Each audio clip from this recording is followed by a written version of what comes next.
If you could introduce yourself, who you are, where you're from, and how long you've been involved in real estate.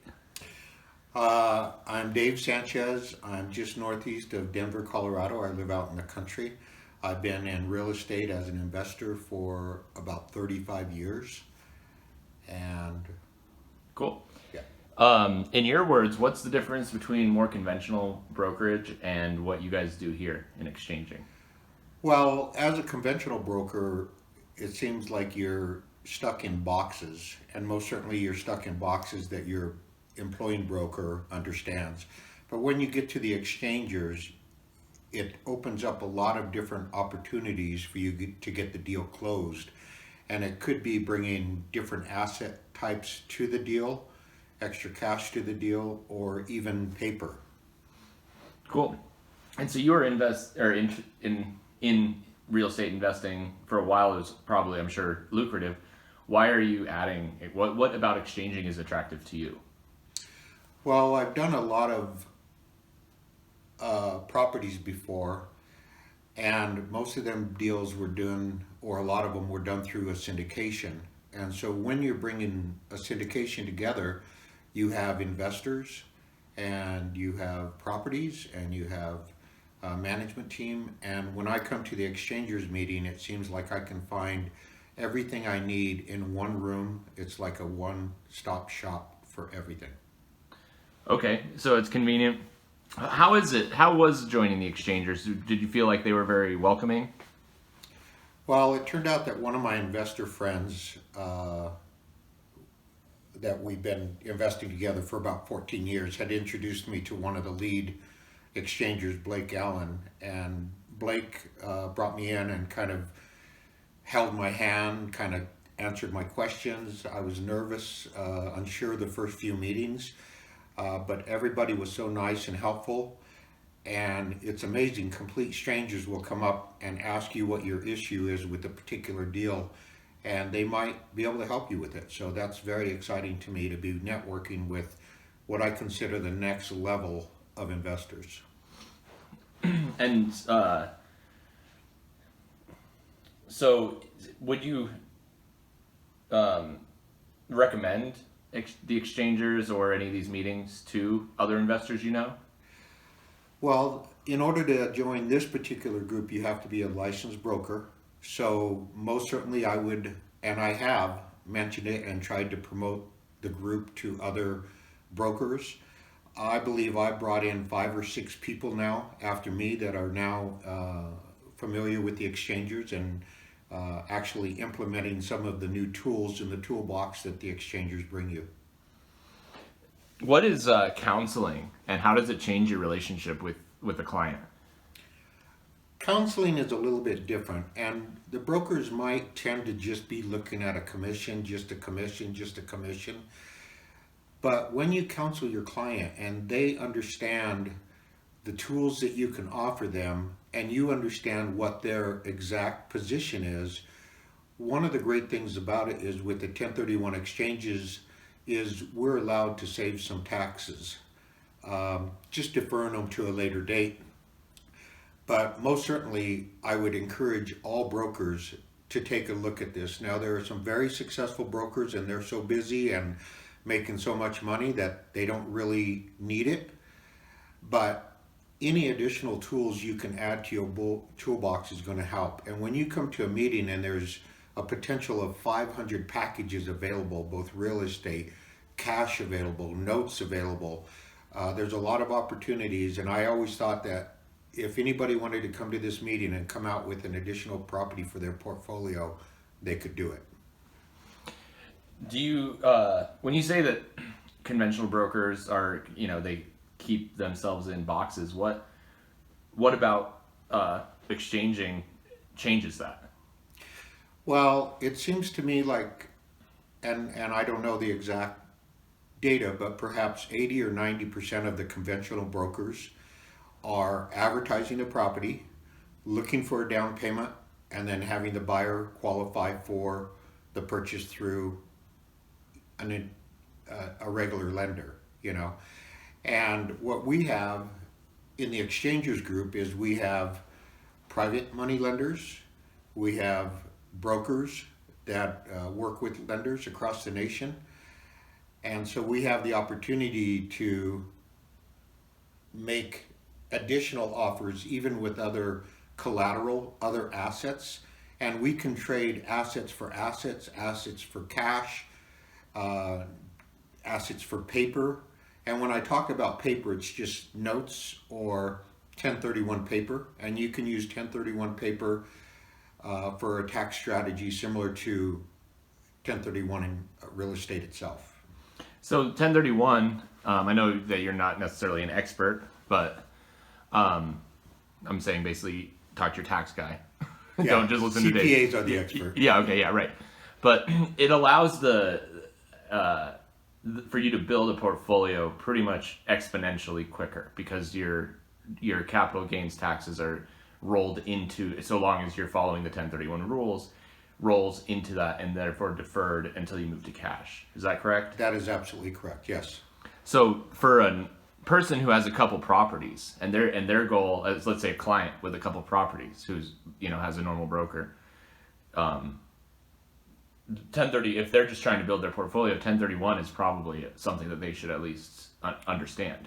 Yeah, and most of the conventional brokers are very familiar with 1031, so there are quite a few 1031 exchanges that go from one property to the next. It can be challenging in a tight market like we're in now to actually find the inventory to replace it. So in our group, we also have funds available that if you get down to your last day or two to find your qualified property, we could also put your money, not me, but some members of the group could put your money into a 1031 fund to where you still retain your tax advantages. Cool. And what are some of so let's talk about like motivations, right? Because they say that people have different motivations and they seek different benefits. I feel like those are kind of the two ends of the same thing, right? Right. You're you're motivated in some way, and the benefits you're seeking. And so, how can an exchanger have a client for life? Because once they get what they want, aren't they done? Well, no, and that's not in the exchanger's world. Any good broker is going to keep their client list and going to follow up.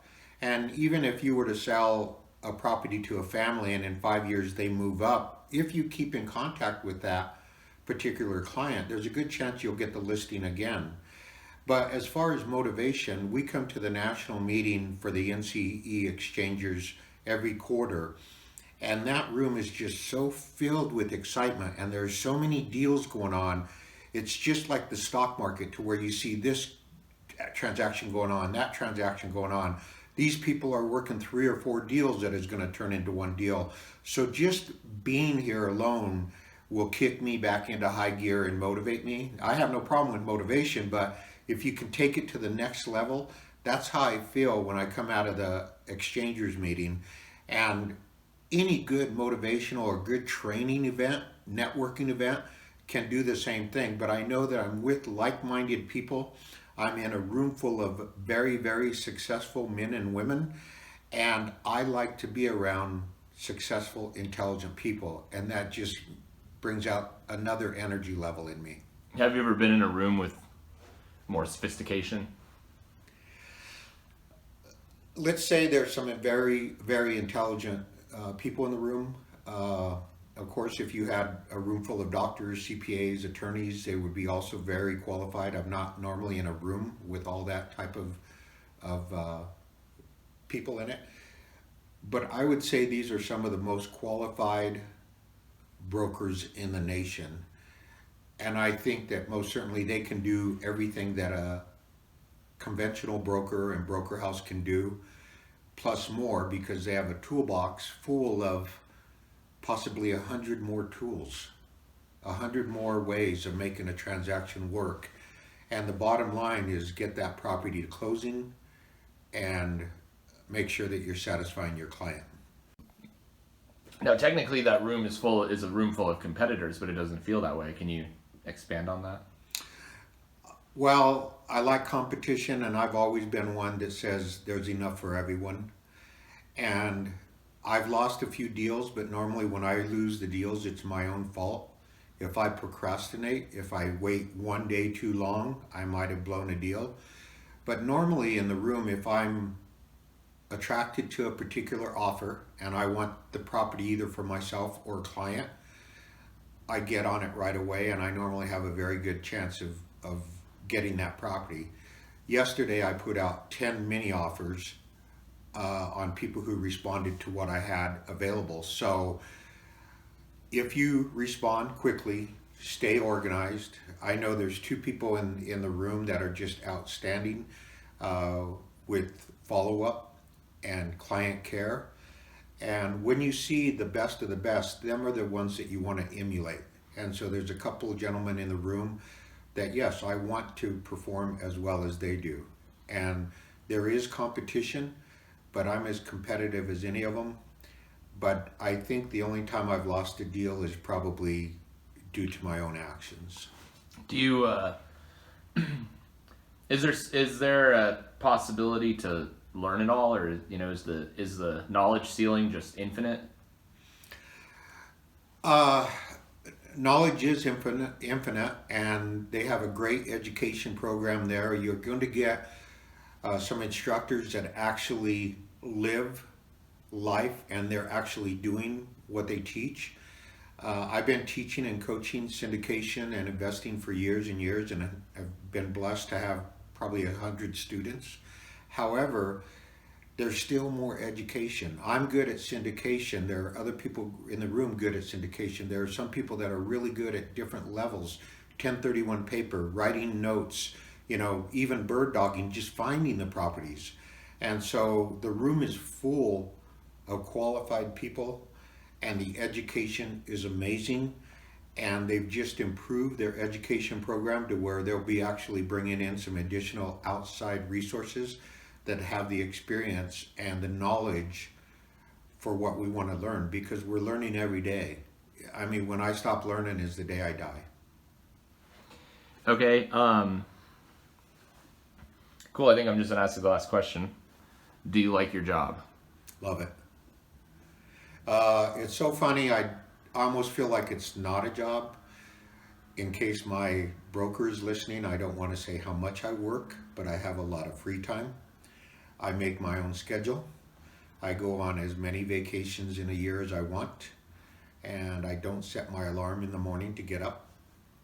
And it's great. I once thought about retiring, and now I think why? Because it's so fun, and I have a lot of good activities, and I meet a lot of great people. A lot of my friends are other investors, and that's who we hang out with, is investors. Awesome. Cool. Well, do you think that in terms of the approach that exchangers take, do you think that they, that at the end of the day they usually they're doing more good than bad? Oh, most certainly. Of course, remember, they represent hundreds of clients, and so they're giving their clients the best opportunity for exposure. We can all put our properties in the MLS and Crexy and advertise that way, but we also have a whole network of buyers ready to go, and then with all of them other brokers, we have additional clients that they have, and so it's a great opportunity to provide a better service to your client.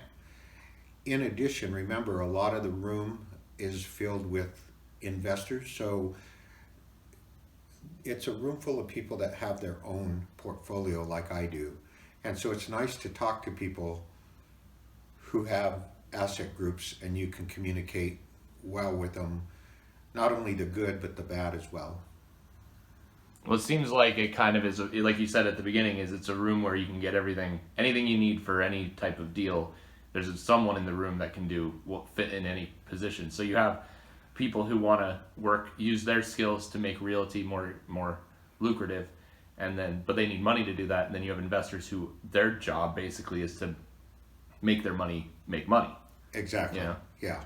To make a return, and those people being in the same room, I mean, and maybe being friends, or at least and when know each other. If you're looking for an investor and you're looking for $500,000, like today, I believe I raised $500,000 for one of our projects that we have going on, and so it's exciting, and it is like we said earlier, kind of a one-stop shopping for everything you need. So it doesn't feel like a job to me, although it's work. I get paid well, and I have a lot of freedom, and I make a lot of friends. So it's pretty cool. Awesome. Well, thank you.